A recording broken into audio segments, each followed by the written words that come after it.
Good morning, moms. How y'all doing today? It's your girl Sharita, the Behavior and Literacy Strategist, coming at you from the Morgan Living Growth Institute. We can find solutions for your child's behavior and literacy challenges. I got a good one for y'all today. All right, and it's going to seem impossible, but we're going to talk about it really quick. Okay.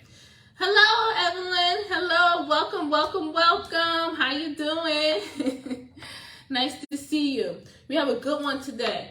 The topic for today is teach your child to sit for 1 hour. For 1 hour. I know that sounds crazy, okay? But I taught many kids how to do that.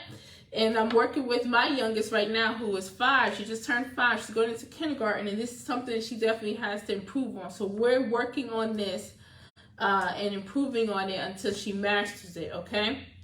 So, first I want to tell you the reasons why. What are the benefits to teaching your child how to sit for 1 hour, okay? It improves, number one, improves what I call the focus stamina. That's how long a child can remain focused on a topic without becoming distracted by their environment or inviting distractions in, okay? Because kids do both. When kids become unfocused or distracted, sometimes we think that they don't know how they can't sit still. But I've seen enough kids develop their focus stamina to know that it's just temporary. This is what they're doing right now. And if you really pay attention and focus in on what they're doing at the time, hello, Julene, welcome. If you really focus, talking about focus, right? And improving our children's focus stamina. If you really pay attention, they're either becoming distracted by any little thing that walks past them or any little noise that's going on, right? They stop what they're doing and they're looking all around. We got to work with them on focusing on their task. And the other thing they're doing is if there's no distractions, they're going to bring some distractions in. They're going to call you from the kitchen. They're going to move around in their chair, not sit properly, drop their pencil, wait for you to come around and pick it up and talk to them, right? So kids are really good at doing that. So the number one reason you need to teach your child to sit for an hour is to improve their focus stamina. Improving focus stamina is something that they do independently when you put the right structure in place over time, okay? So kids may, when they first start sitting down, and they have to sit, they immediately start moving around. And you have to work with them and keep that structure in place so that they learn that they have to sit there. There's nothing they can do to get out of it, okay? So that's the first thing. The first reason why we need to teach our children to sit for an hour is to improve their focus stamina. The other reason why, or benefit, is that they are prepared for success. That's something that we are always talk about. That's one of our success rules for Morgan Limited Growth Institute is arrive on time and prepare for success. When you put this responsibility, when the kids know that I have to sit here for this hour, that means I can't get up to use the bathroom. I can't go and get my notebook because I forgot it. I can't go get my pencil. I can't sharpen pencils. So I don't want to see kids sharpening pencils in my class. You should have done that already. Because when it's time to write, let's go, get on it. Let's go. Okay? So they have to forces them, since they know they have to sit there for a while, that they cannot get up. You can't hear me? Evelyn, can you hear me? Can you hear me, Evelyn? Okay. I'll recap a little bit. Julene, tell me if you can hear me. Let me know if you can hear me. Okay, so we're just talking about improving focus stamina and also being prepared. When kids have to sit there, all right, good. Thank you, Julene. When kids have to sit there for an hour, they know they have to sit there. It forces them to make sure they're prepared before they even come into your into the class as far as the teacher's concerned. And when you're doing homework with kids at home, or a lot of kids, moms nowadays telling me, and I know from my own kids, a lot of times they don't be having homework, right? We still got to give our kids homework. And I know there's different views on that. We'll do that another live. Okay, but we give our kids homework. When we do that at home, we're practicing, giving them a chance to practice sitting, focusing, and paying attention. All right. So number one reason is they are improving their focus, stamina. And number two is it forces them to be prepared for success. They have to be prepared because you can't get up. Use the bathroom before you come. Make sure your pencil is sharpened. Make sure you have your notebook. Make sure you have the book or reading you're supposed to be reading. Make sure you do all of that. Because when it's time to sit down and it's time to work, that's it. All right? Next one, it forces them to stay on task. They learn. When I say force, I don't mean we're forcing them, and I don't mean, moms, that we are working so hard to keep them on task. What I mean is we put the structure in place. They know they can't run here, here, here, and here, and here. The structure is consistent every day. This is what we need from you, and I expect you to do it. So then they end up staying on task because they know, like with my students, if you have a certain amount of time to get this done, when I come back, it needs to be done. Be ready when I'm ready. All right? And if you're not ready, you lose points. Get it done. Okay? So when it's time, then you say, all right, so y'all got 5 minutes, y'all got 8 minutes, y'all got 10 minutes, go. All right? All right? And then they stay on task because they know when they finish, they have to, that when I come back, right? They have to be done. They have to be prepared. Okay? The next thing is they learn how to transition to the next activity. You ever notice that when your kid is, when you want them to clean up or stop playing the game, or it's time to take a bath, or it's time to, right? When they're not used to sitting and focusing on what you need them to do and getting stuff done, they're all over the place. And you have to work real hard to get them to the next thing. You have to work real hard to get them to clean up, to prepare for the next activity. Now, if that's happening at home with you, the same thing is happening in the classroom. This is a big complaint that I get from teachers. And this is something I worked on with my students when I was in the classroom. When it's time to clean up, this is my signal. I used to give them signals, all right? And I used to hold them all responsible for it. We're moving on to math. At this time, 5 minutes before math, this is what I want y'all to do to get ready. I'm not going to say it. I better see y'all doing it. So 5 minutes before math, they all telling each other, it's 9:55. We gotta finish. We gotta clean up. So they put their stuff away and everything. And then when I walk in front of the classroom, this is what I want to see. I want to see everybody with your math book to your right. I want to see your pencil and your notebook in front of you. I want your hands folded. I want you looking at me and ready. You must be ready. See, we gotta put responsibility on our kids, and we gotta make them move fast. We have to. A lot of times, what we be doing is we be slowing down, trying to get them to focus. We be slowing down, trying to get them to get ready and do what we need to do. But really, they need to be ready, and they need to catch up with us. We got to move forward. We have to set expectations, okay? All right? Now, the work, when you are doing, this is a tip, when you're teaching your child to sit, when you say from this time to this time, we're going to be working, and this is what I expect from you, right? You need a mixture of interactive activity and then independent. Interactive, independent. Interactive, independent. When you do interactive, that don't mean you working so hard trying to make it fun for them, because that's what kids be thinking, okay? When kids meet with me for the consultation, at the end, you know, I work them to the consultation because I'm trying to find out what they know and what they don't know, right? So when that happens, at the end, they are tired, but then I ask them, like, so how was it? They're like, it was fun. And I learned a lot. I didn't teach them nothing. I did not teach not one thing. I'm just assessing. I'm giving them stuff, and I'm just asking them, how'd you get that answer? How'd you get that answer? What do you think about this? And how'd you do this? And how would you do that? How would you read this? What do you think this answer is? But it's a little vigorous for them, okay? So that's interactive. When I say interactive, I mean just what I said. When this time hit, be ready. This is what I expect from you. And then you're asking questions and you're teaching, but they got to keep up with you. And you're asking them questions. They have to think. They have to stretch. They have to figure it out. They have to learn. Okay? So that's the interactive part. And then a lot of times I'm like, all right, now write it down or answer these questions. Y'all have 8 minutes. I'm setting the timer now. This is what I expect when I'm setting the timer. No talking. I want to see pencils moving. I want it done. If you finish early, check your work. Give them the structure. Okay? Now, during that interactive time, They are paying attention to you. They have to keep up. They have to keep up. You might have them copy stuff down while you're working. All right, write it down. I have my students writing all the time. They have to be ready. Boom, start writing. Then when I'm ready to talk again, they gotta pay attention. Then they gotta write. They gotta pay attention. Then they gotta write. They gotta raise their hand. They gotta answer the question. They gotta move. Interactive, okay?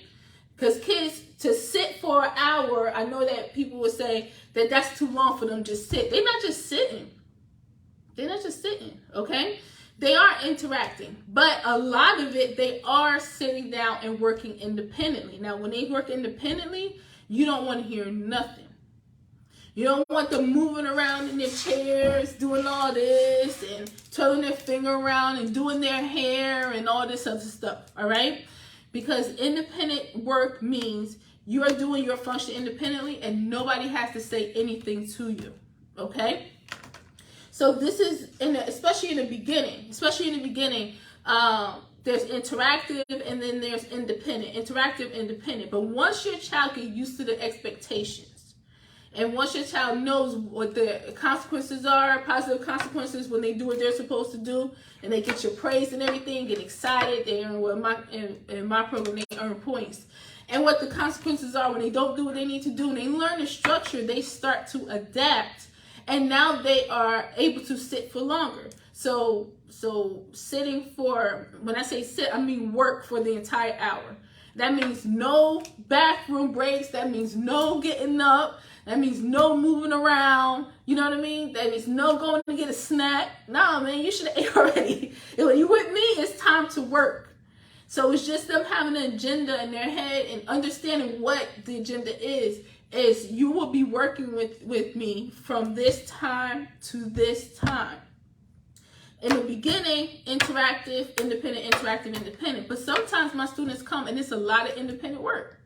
They sit there and they're writing for 15 minutes, 20 minutes, 30 minutes sometimes before I come in. And sometimes I have them work with each other in a group. And I'm not involved. Magic happens then. Okay, because they're thinking and they have leadership and everything. But you want your child to get used to sitting down. And when the teacher says work, it's time to work. And when the teacher is up on the board, they're not talking, they're paying attention and they're following and they're copying. And you want them to know what to do when they finish their work early and the teacher is not ready or the class is not ready yet. Check your work. Okay? Everybody hear me okay? So I'm going to do a quick recap, all right?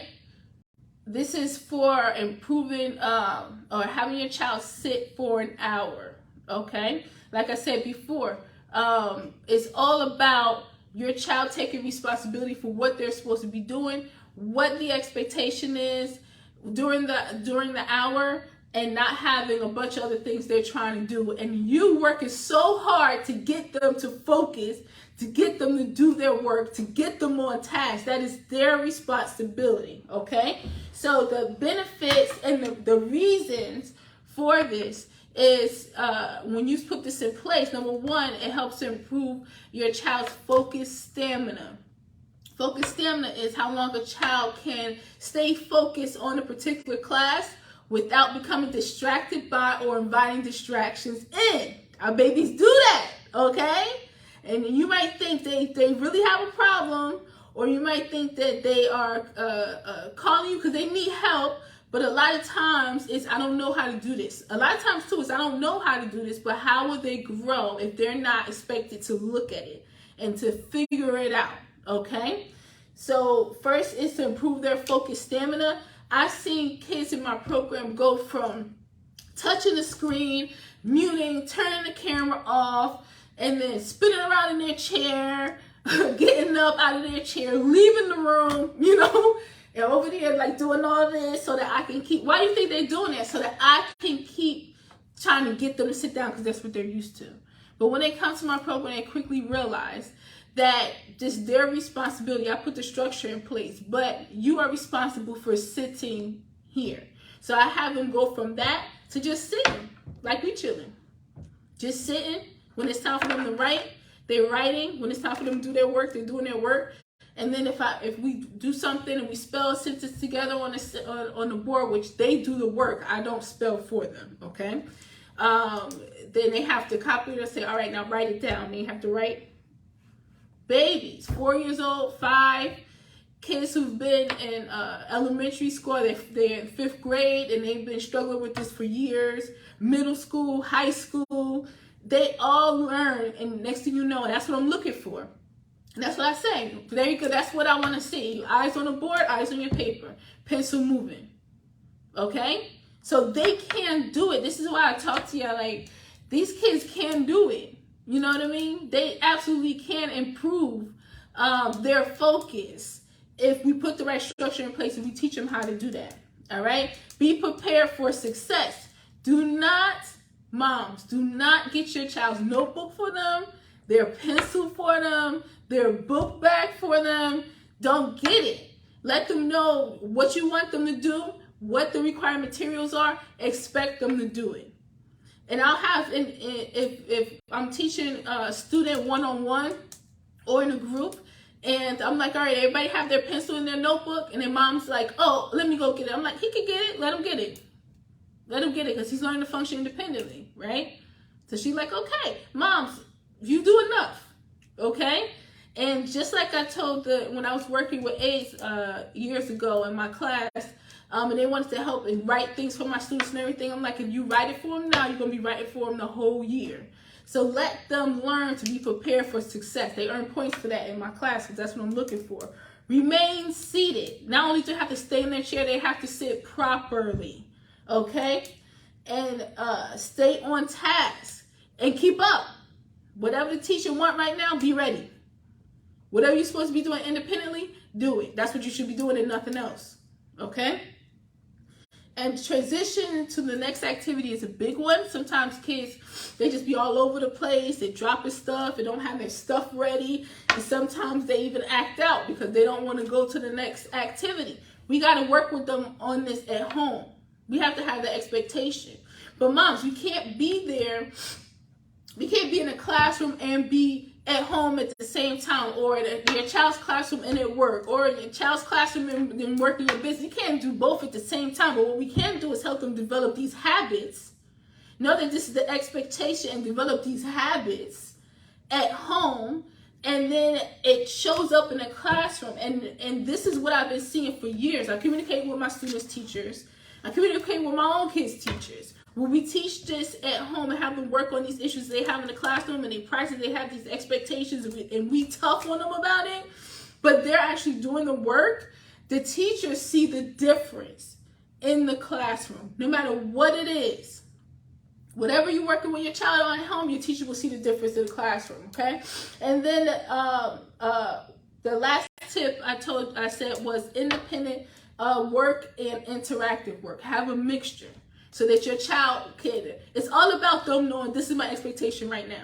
In the classroom, they have independent time that they're supposed to be doing their work. A lot of times our kids end up having somebody come and help them. No. No. They're supposed to, even if they get it wrong first, they're supposed to do it. Look at it. Find their mistakes. See if they can figure it out themselves first, then get help if they need. Not even help. This is my work, okay? And then afterwards, they'll learn and fix their mistakes, which that's what we work on here, okay? So have your child do their work themselves and do their best and look at it and figure it out, because then they'll take a full responsibility for it.